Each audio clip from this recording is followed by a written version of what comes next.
Okay, so that was stupid. What is the point of this thing? I've actually put just a little too much on there. Spread it around a little bit, maybe. That should definitely be enough.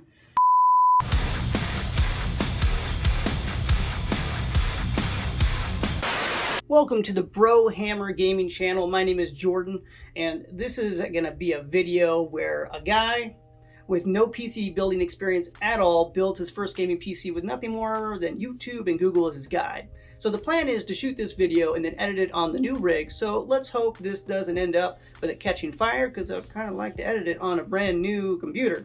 But the first thing is, let's check out what I'm currently working with my current gaming setup, and then we'll check out the cool stuff right behind me. What I'm putting in this sweet build. Let's check it out. This is my current setup, and I call it home. It's treated me fairly well with enough space for my gaming setup and my work laptop, which is on the right. So I get off work, turn to my left, and I'm right at home. And obviously I hate RGB. It's quite obvious, isn't it? It's time for an upgrade though, so let's get into exactly what I have.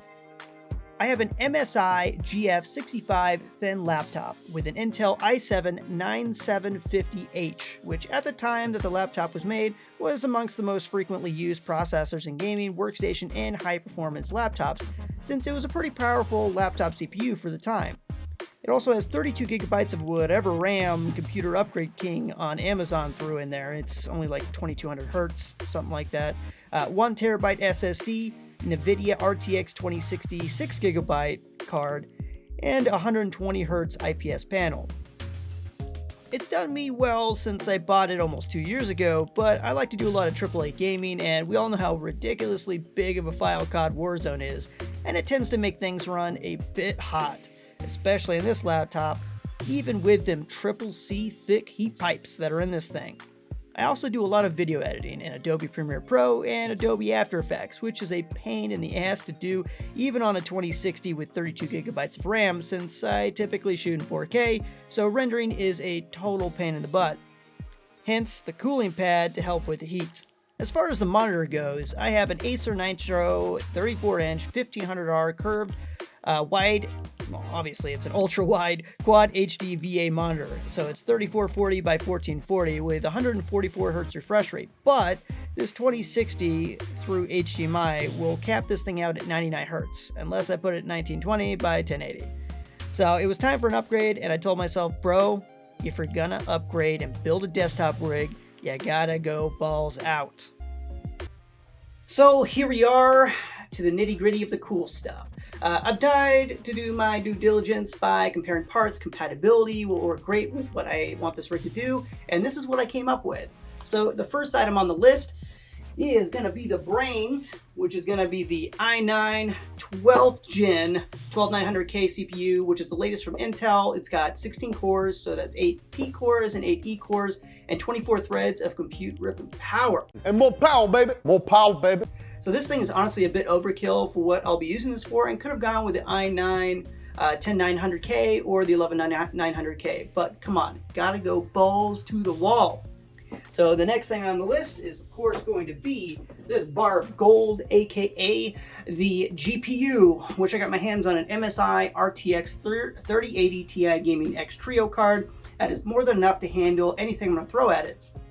And you may be wondering, the 3090 would have been more balls to the wall, but anything from the 30 series RTX lineup would have been balls to the wall compared to that 2060 and that gaming laptop over there. So I felt no need to shell out the extra cash for the 3090 when I could put that towards something else like RAM or a better case. Speaking of which, the RAM that I decided to go with is a 64 gig kit of Corsair Dominator Platinum RGB DDR4 RAM, because why not? It's pretty, I mean look at it, it's white, and 3600 megahertz. It'll be more than enough to handle my ridiculous editing content.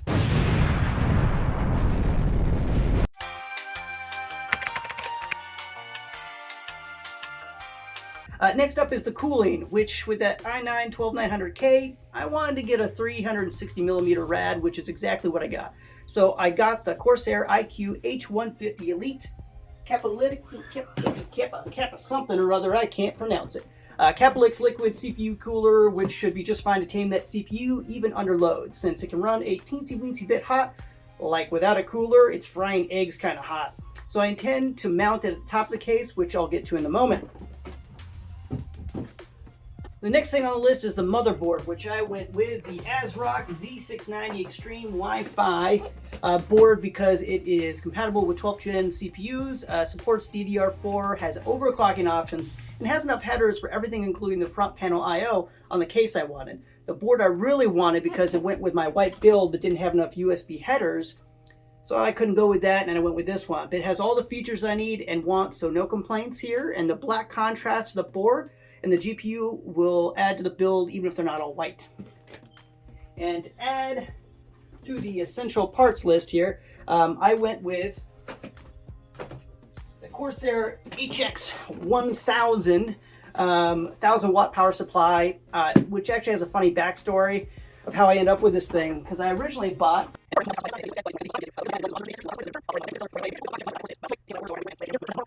and an 850 watt power supply probably could have done the job, but I wanted some wiggle room later on if I got a more powerful GPU later down the road with the 40 or even 50 series when that eventually comes into play. So onto the other stuff. For storage, I decided to go with a 2TB 970 EVO Plus SSD from Samsung, and we'll probably add others later on since the ASRock board has about 3 M.2 slots, I believe. Additionally, since I needed a ton more space for video files, I got the Toshiba X300 hard drive, which is a 3.5-inch 8TB hard drive, and it will definitely get the job done for all the stuff I want to do editing-wise. The only additional fan I had to buy was the CORSAIR ML120 120mm RGB fan for rear exhaust, as well as I got some individually sleeved white PSU cables to go along with this white theme build, and it'll kind of contrast with the board and the GPU, so I like it. So the last thing on the list is what this all is going to be going into, and I could have gone with the typical Lian Li 011 dynamic case, which a lot of people love and build in. And don't get me wrong, it's a sweet case, and I probably would have done that. But when I saw the new CORSAIR 5000T RGB case, I simped so hard I didn't even read all the specs before I added to my cart, which is why I had to get a different motherboard. So let's unbox this thing because UPS just dropped it off today, and the bottom was cut, and there's a few unsavory marks on it. I'm going to be real pissed if this thing is all busted up. So let's check it out. Alrighty, this thing is a chunky boy. Let's go ahead and open this bad boy up.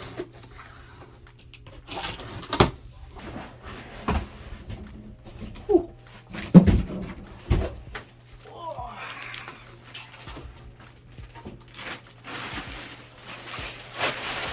Whew. Man, is that sexy.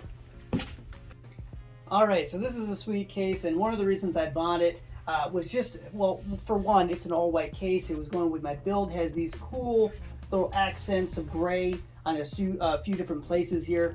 The other cool thing is on the front here where the 3 RGB fans are, which these are 3 LL120 120mm light loop edition fans from CORSAIR that come pre-installed in the case.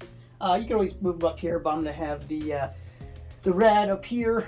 But the cool thing is this little integrated mesh just comes right off the front. So if you want a little bit extra cooling, pull that baby off. Otherwise, magnetically seals it. The other cool thing is opening up this side panel here. Is I love how the way this case is just made in general. Got a bunch of this hexagonal kind of triangle type of cutouts everywhere for airflow, for both the PSU and the back here for the exhaust fan, as well as all the cables that go behind here in the case, which I'll show you in the back here, has a dope controller. It's the commander from CORSAIR that allows you to control tons of RGB fans, as well as other RGB products in there. It has cool RGB at the top, on the sides, and on the bottom here for that Too Fast, Too Furious kind of underglow. So let's take a look at the back. So on the back here, they also have this cutout for some fans. So if you wanted to put in a second like rad 360 rad or whatever you want to put in here, or 3 extra fans, you could definitely do that. This is the commander I was talking about. So they have all these extra connections for additional fans, and there's just so much room for activities. So much aerobics in here. So many activities. And of course, on the front or top here, front top, there are 4 different, I think these are USB type A's, it's like 2 or 3.0, I forget what the actual specs are on this, I'll put them on the screen. USB-C audio, and then of course, your power button. So this is a sweet case, and let's take a look at the peel. Probably should do this after I'm done building, but cannot resist. Oh, that is satisfying. Alright, let's get to the actual build. Alright, so first things first, we're going to go ahead and insert the CPU. And on the side of this CPU, let's see if I can get this in frame here. You'll see this little tiny corner right there, right here. And it should line up right here. Break this thing away. And it's in the socket. All right, dope. Okay, so the next thing we're gonna go ahead and insert is the RAM. All right, so now that we got our RAM, we're going to go ahead and put it in all 4 slots because I have 4 sticks. If you just had 2 sticks or even a single stick, check the motherboard manufacturer manual that comes with it. Sometimes it'll be in the first slot and second slot, and other ones it'll be in the second slot and fourth slot. So just make sure that you do it in the right place. So I'm going to start inserting all of these sticks of RAM. Alright, got the first one in. These I still got to peel, so we'll come back when I have all 4 sticks in. Alright, now we've got all 4 sticks of RAM inserted in. Everything is nice and secure. Everything is latched up. We're going to go ahead and insert the SSD. So there are 3 different slots here. So there's one Ultra into here. This one isn't going to be actually compatible with this particular slot, so I can go ahead and put it up here or down here. Either one works. I'm going to go ahead and put it right up here. And we'll go ahead and get our iFixit kit right here.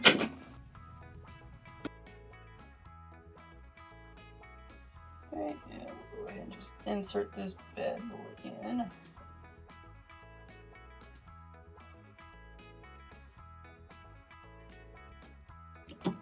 Secure. Don't need to over torque that. Don't want to strip anything.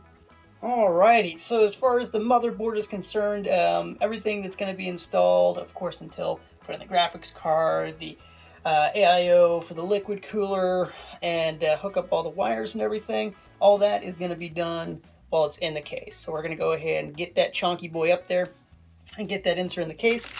This does come with some cool stuff. Some ASRock, it looks like some just cable management ties, as well as some SATA 3, 2 SATA 3 connectors. Also comes with this little extreme keycap, as well as for the Wi-Fi connection right here for the back, and some other odds and ends for just different situations on different mounting screws and some extra screws and whatnot. So go ahead and bring the chonky boy up here. Okay, so there's been a development. When I bought that IQ H150i Elite Kepelix radiator kit, it was listed as LGA 1700 compatible. What I didn't notice in the very, very, very small fine print at the bottom was that it was compatible, just not out of the box without a retrofit kit. And unfortunately, that retrofit kit isn't available on the Corsair site. It's out of stock. Called Corsair. They couldn't provide me any info, not even a general ETA, like a month, 2 months. You know, just something. I didn't need to know if it was going to be in stock tomorrow. Refused to give me any type of information like that, which is fine. I understand that some manufacturers just, they're not going to know, especially with the vast majority of stuff that Corsair sells. It just would have been nice on their store page if it listed more definedly, you know, that, hey, this is LGA compatible for the 12th gen CPUs, but you have to get this kit, but maybe not in the See More section all the way at the bottom, because it made it seem like out of the box it was. So instead, I went to the Best Buy website, found one of the stores in my area that had one cooler left of the same thing, so the H150i Elite, but it's the LCD version, which out of the box comes with that LGA 1700 bracket. The unfortunate thing is that it's black. I guess it really doesn't matter too much. It'll be right here on the top of the case, so you're really not going to see the black part of it. And then the fans themselves, even though they're not going to be white like this or the back one, I can always replace those fans at another time if I really felt like it needed white fans. But it's fine. The board is going to be black. The actual GPU is going to be black. So it'll be some nice clash. So I'll just return that other one on Amazon and go pick up the other one tomorrow. So we'll pick this up tomorrow and get this puppy built. Okay, so now that we actually have the proper CPU cooler that actually includes the LGA 1700 socket kit to allow for this 12th gen CPU on this particular board, which I had to go to Best Buy, and it was the only one left in town for the Corsair H150i Elite LCD version. It was like their newest one that comes with the ML120 120 millimeter fans. It was in black, which is fine. It'll be just fine with this particular build. So I went ahead and already added the back plate to the back of the board here. I'm going to go ahead and insert the board. This is an ATX case, so this should line up without any issue. And line that up. There we go. All right. And the other thing that this particular board comes with is this little bracket that's going to be mounted right here. This is specifically for the GPU, and it'll be mounted down and has this little bracket that slides up and down. So that way you don't have that GPU sag. So that's cool. This board specifically comes with this. This is a PCIe, I think 5.0 lane. That is correct. Yeah. And then this is the PCIe 4. So this is what that card is going to go into, because it is not a PCIe 5. That's going to be like the 40 series that comes out next. But this board at least will have that capability. If I ever decide to go with a 40 series, which I don't see why I would need to, which is why I'm building this board. It's kind of future-proofing it for at least a few generations, but it has the option too for PCIe 5. So let's go ahead and get this thing screwed down, and we'll get the GPU added, the PSU, and then the RAD, and put the AIO cooler block on here, and we'll just kind of go from there. Okay, so that was stupid. Made it super hard with the manual just to see which screws go to which standoff and whatnot. It was a pain in the ass, but I was able to get everything secured with screws provided, as well as with one or two extras from the AIO kit. They were the same thread. Just used a washer or two, so that should be good. Next, we're going to go ahead and put on the GPU and get the little bracket set up for the GPU. Make sure that's all secure. We'll go ahead and move on to getting the fans installed on the RAD. Get that installed. Take off the paste, the pre-applied thermal paste on that cooler block. Get that removed to put on our Arctic Silver 5 thermal paste that I got specifically for this. Just because of the type of CPU it is, it's going to work a hell of a lot better with this. And then we can get to the fun part, getting the PSU installed, get all the wiring set up, and then we'll go through our checklist and see if this thing posts, and then get Windows installed, and we'll have some more fun from there. All right, let's go ahead and get this graphics card installed. Make sure that one is open.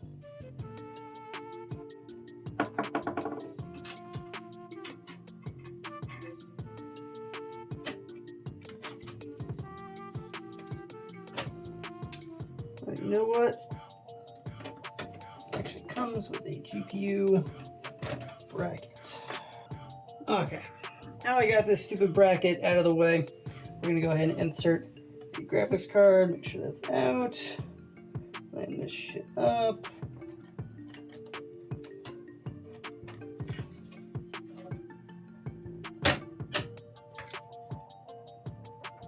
Okay, what is the point of this thing? I feel like that's where this is supposed to be at, not over top of it. But I'm assuming it's gonna be right here. Because where else would it be? Okay, so that was definitely one of the most unsavory things that I've had to do so far.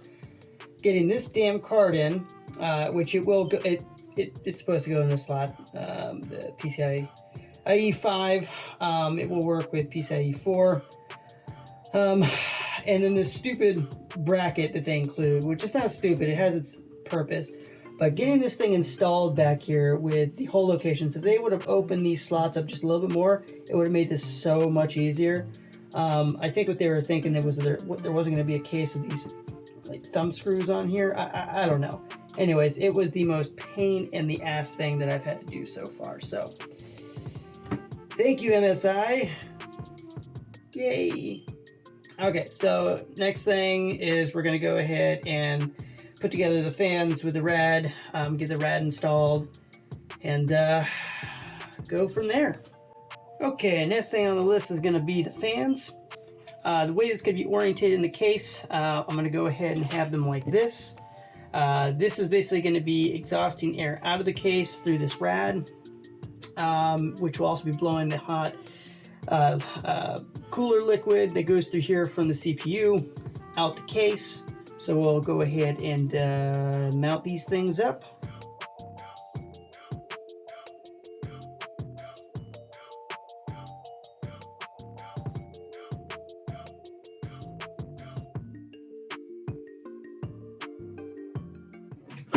Okay, so we got all the fans installed. We're gonna go ahead and remove this paste. So I'm gonna go grab some isopropyl alcohol, grab some 70% isopropyl rubbing alcohol, and I'm just gonna go ahead and, yeah, because this pre-applied paste is already solidified, so kind of have to get it off of here.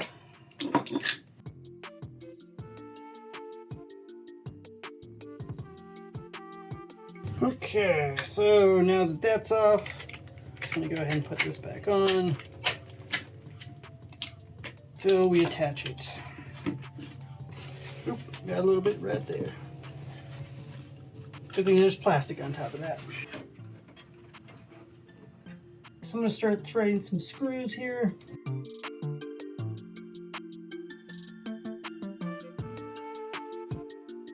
And this will go right here. So let's go ahead and get this screwed down all the way, and I'll be right back. It is time to go ahead and put this water block on the CPU. So I'm going to go ahead and take this thermal paste, go ahead and put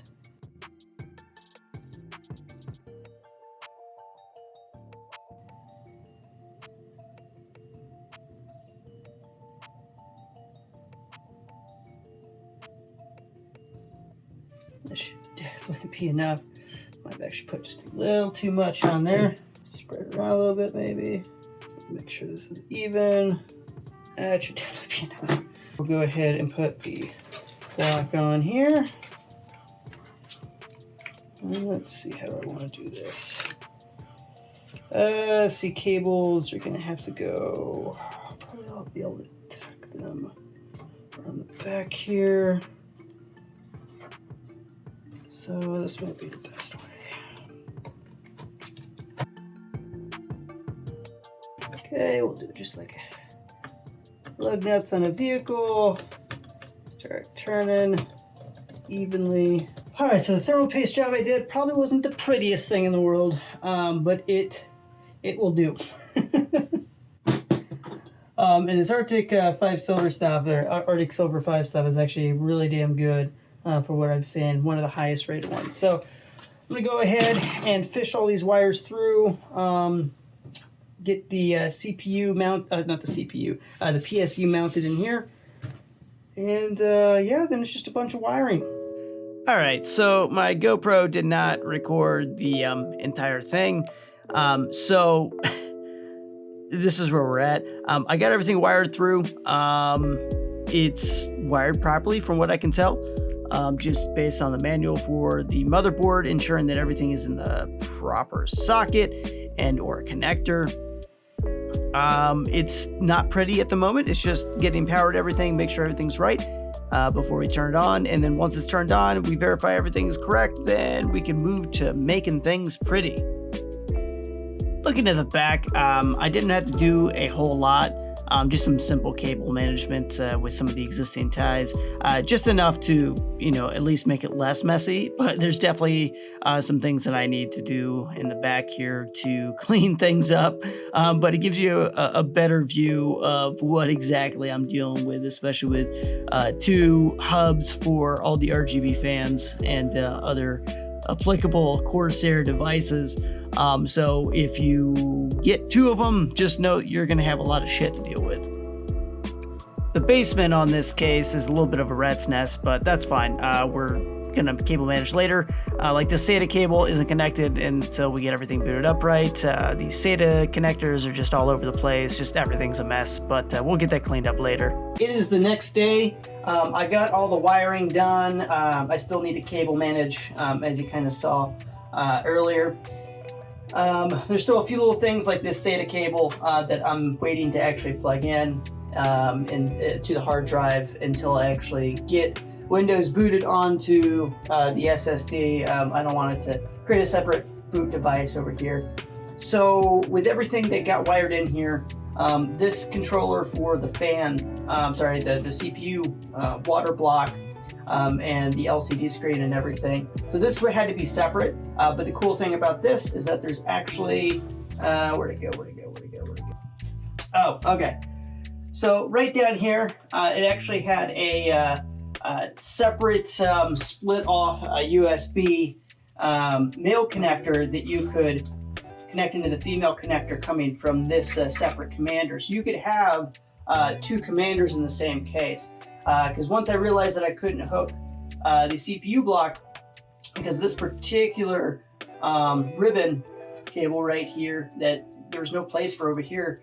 Once I was able to figure out, I just put it right here where the 2.5-inch SSDs would typically go. So I just removed all those plates out and put that right here. Wired in the back external fan into this particular controller. And yeah, everything looks correct. And I just need a cable manage after we make sure that it posts and everything turns on. So let's go ahead and go to the front because this is all a mess, but that'll be done later. So this chunky boy, I took off the top air filter up here that's underneath this case because the fans were going to be pushing out and this was going to be restricting that airflow going out of the case. That was pointless. Really only need that if it's an intake. So we have these 3 intake fans right here, 3 fans that are pushing through the rad out, and then this exhaust fan that's also pulling out. So I think we have some good airflow and some static just because of the amount that's being pushed out versus what's being pulled in. So it'll help pull in along with those fans. The other thing is I wired up everything with the white sleeves, of course, but on the graphics card, because it has 3 8-pin PCIe pin connectors up here. The kit that I had only had 2 singles, and then 2 of the dual 8-pin to dual 8-pin connectors. So I just used one of those duals and tucked the other one back over here, and I'm just going to get a single one later on down the road because it'll work just fine because I'm not using a single 8-pin to dual into here. With this kind of graphics card, I wouldn't have done that. I could probably handle it, but I don't want to overload what it's meant to do. So everything seems to be correct. We have all the fans hooked up, everything's wired. The hardest part, honestly, was getting this stuff down here because I probably could have waited to put it in the graphics card so it'd be easier to plug stuff in, but oh well, you live and learn. So we're gonna go ahead and get this thing turned on, make sure that all the fans light up and turn on and that everything appears to be correct. And if so, then we'll go ahead and hook up a monitor and see if we can boot into BIOS. And if so, we'll get to the next step of installing Windows. And after all that's all done, Windows is installed, then I'll go back through and manage all the cables and see what this bad boy can do. Alrighty, so here's the moment of truth. Go ahead and turn on the PSU switch. That's good. RGB is turning on the board initially. So we definitely know power is getting to the board.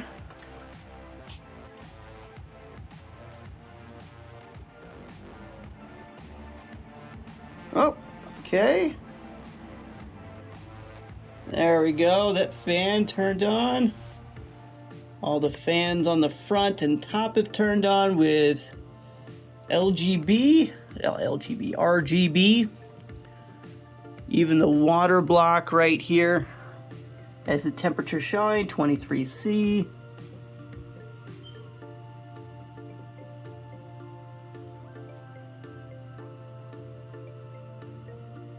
Hell yeah. All right, dope. All right, so now that we got everything powered and wired properly, at least as far as I could tell. I mean, might have an issue or two maybe with the USB headers I used. I tried using the manual just to make sure I was plugging the right ones, but I'm human. We all make mistakes. So I'm gonna go ahead and reset this, set up a monitor, and we'll see if we can boot it into BIOS. See if we get any video out. So I got a keyboard and monitor set up with the new rig. I have it going out through the display port on the graphics card. Let's see if we get any type of display out. And let's go ahead and give this bad boy a try.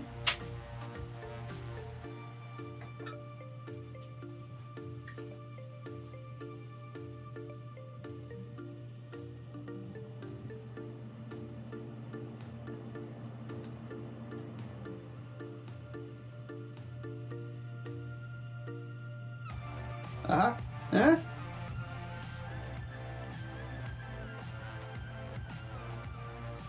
And we're in BIOS. I eat success for breakfast. Oh, okay. Let's see. Oh, okay, so all 4 sticks of RAM are being recognized. Looks like they're at 2133 hertz. There's just no XMP profile actually set up for it just yet. Okay, it recognizes the SSD. And because we don't have anything set up for the drivers, it's getting power, but it's not recognizing the additional fans here, just the CPU fan, which is basically just the water block at this point. That's just what it's plugged into. Okay, cool. It recognizes there's a CPU cooler. Okay, CPU temp is at 26.5. Okay, that is good so far. Obviously, recognize the CPU, or else it wouldn't have booted into this. All right, cool. All right, well, I'm gonna go ahead and make a bootable to this drive right here for installing Windows, because I'm a dumbass. I bought Windows 10 Pro, but I didn't look at it. Just added it automatically. I didn't even think about it. It was the DVD version. There's no DVD drive, so I got to go ahead and get that loaded onto here, and then start the installation, and then we can kind of go from there. Hell yeah.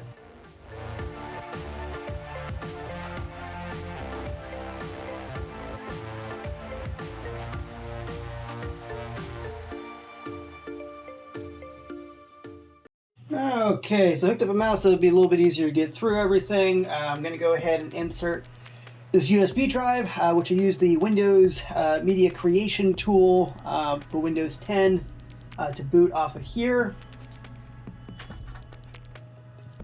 Go ahead and insert into one of these drives up top.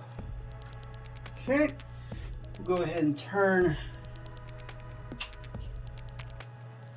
this on. And it's gonna hit the F8 key, go into the boot menu,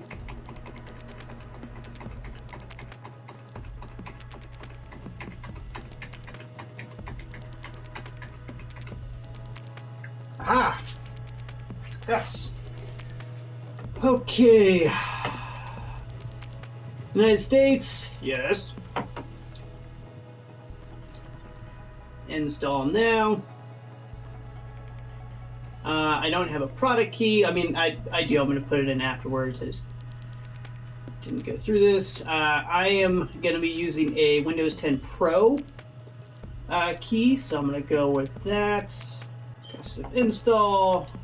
Make sure that is selected. If you had multiple drives, you'd want to make sure you select the right one. In this case, I don't have. I have the SATA cable connected to the board, but I don't have it actually connected to the 3.5-inch hard drive at the current moment.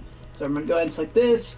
Shows the 1.8 gigabyte, well, 1863 gigabytes.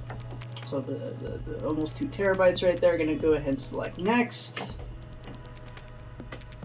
And pretty much just waiting for this this install to go through. Going through USB versus like the old days with using a CD, like an ISO file on a CD, is much faster. It doesn't take hours and hours for it to install Windows. Like it's already at 10%. So I'm gonna let it do this thing, and then once I'm in Windows, we'll go from there.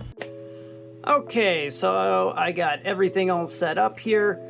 I haven't connected to the internet at all yet. I tried to do a complete install without all the extra crap the Windows tries to put on here, and I didn't want an old driver for the graphics card to be automatically installed, so I just went without ever having the internet connected. The other thing I had an issue with was the 3.5-inch hard drive with being recognized. It just wasn't even pulling up in disk management or anything. So I had to go into BIOS, enable it. It was disabled by default, it looks like. So once I enabled that drive, I went ahead and restarted. After I saved those changes, came into disk management here, and this particular hard drive came up finally as unallocated, so it was all black. Went ahead and selected to make it a new simple volume, which formatted it, and I named it the Pro HDD. Why not? I guess you can always rename it. All right, but now that's actually allocated, so now I got 10 gigs total, 10 terabytes total, and I can always add additional drives into here. So I'm pretty stoked. I'm gonna go ahead and wrap all this up right here, do some cable management. And once that's all done, I'll go ahead and get the new setup, because there's a few things I have to do over here. So let me go ahead and show you. So this particular ARM setup here, when I wanted dual monitors, even though this doesn't have a dual HDMI output, what I needed to do is get a different ARM, because this was meant for this monitor right here, like 2 of these, which are not that heavy. They're only like 13 pounds, something like, even less than that. I forget what it is. But this thing is a chonky boy. This thing has got some weight to it, so that arm can't handle it, which is why it's propped up like that on top of my S9 Plus, my old S9 Plus case box thing. So I'm gonna switch that out and then rearrange some stuff over here, because this thing is a chonky boy. So I have to set everything up, and then we'll see the end result, and then maybe we'll do some benchmarks. I don't know if I want to put that in this video or not, so.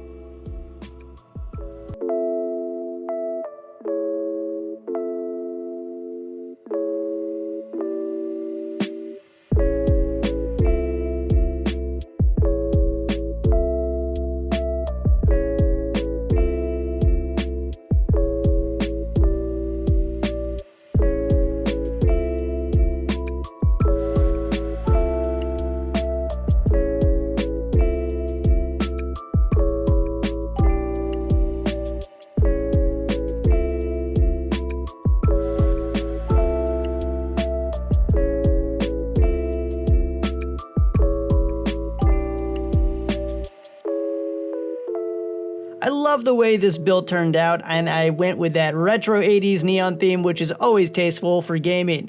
I added a few things to the setup though, including this Elgato key light for webcam streaming. And this thing has been running like an absolute champ, and exactly what I wanted out of a desktop rig that can handle both AAA games at the highest possible settings with ease, as well as the GPU and CPU intensive processes for editing and rendering. The other thing I added for this build is an MK2 15-key Stream Deck and decided to go with a second monitor, which in this case was an LG 27-inch Quad HD IPS panel, which is meant to be more of a peripheral monitor for chats and other programs while streaming but could be used elsewhere. As for performance in this particular game, I ran the in-game benchmark and turned on the FPS limit, so the frames were capped out at 144 frames, but the GPU doesn't seem to flinch at all even on the highest possible graphics settings. The main reason I had turned that FPS limit setting on was when testing this out on OBS and Streamlabs, it had an issue with dropped and slowed frames, and it appeared to be due to FPS spikes upwards of around 900 to 1000 FPS, which can happen during loading in lobby screens in Rainbow Six Siege, so when streaming I will turn that on, and during games with friends or whatnot I will have the no limits on FPS. Once I turned it off, you can see there's an obvious average FPS increase and a max of 202 FPS during that in-game benchmark. GPU load increased 11%, CPU load 2%, and rendering performance for GPU really wasn't changed, but CPU rendering was impacted by a few milliseconds, so nothing crazy. Overall, I am super impressed by this system, and even more impressed that I didn't f it up along the way. Now I can teabag in high def and at higher frame rates, as we all should be able to. That's pretty much it for this video. It was a wild ride building my dream setup, and I cannot wait to utilize this in day-to-day life and with streaming when I do it through my Twitch channel. Link is in the description of this video. So as far as the setup, I went full balls to the walls compared to that existing setup, and I will do some benchmark testing in a future video to go over everything this build can do compared to the old gaming laptop it replaced, so it should be a pretty interesting video. I hope you've enjoyed this video, so go ahead and check out my other gaming videos on this channel, and don't forget to hit that like and subscribe button.